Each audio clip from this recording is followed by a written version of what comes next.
আসসালামু আলাইকুম, কেমন আছেন সবাই? আলহামদুলিল্লাহ আমিও ভালো আছি।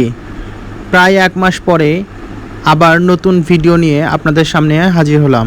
আজ আপনাদের নিয়ে যাব ঐতিহাসিক নান্দাইল দিঘি, যা জয়পুরহাট জেলার সবচেয়ে বড় দিঘি বলে পরিচিত।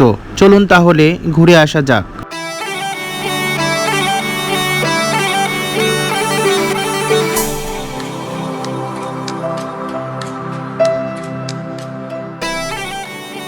নান্দাইল দিঘিটি জয়পুরহাট শহর থেকে প্রায় ১৯ কিলোমিটার পূর্বে কালাই উপজেলার পুনট ইউনিয়নের নান্দাইল গ্রামে অবস্থিত।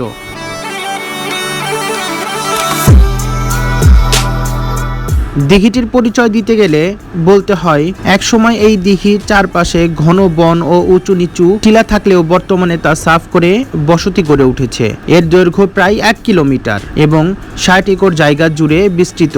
শীতকালে এখানে প্রচুর অতিথি পাখির আগমন ঘটে। প্রাকৃতিক সৌন্দর্যের কারণে বর্তমানে দিঘিটি দর্শনীয় স্থান হিসাবে ব্যাপক পরিচিতি লাভ করেছে। বর্তমানে দিঘিটির পাড়ে নান্দাইল নামক একটি কলেজও স্থাপিত হয়েছে।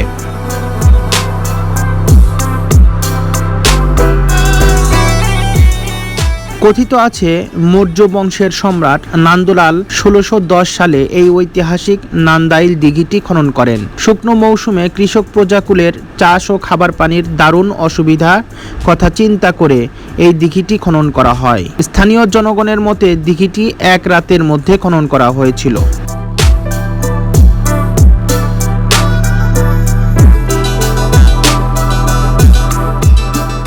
আজ এই পর্যন্তই। সবাই ভালো থাকবেন, সুস্থ থাকবেন। পরিশেষে আমাদের জন্য দোয়া করবেন। আসসালামু আলাইকুম।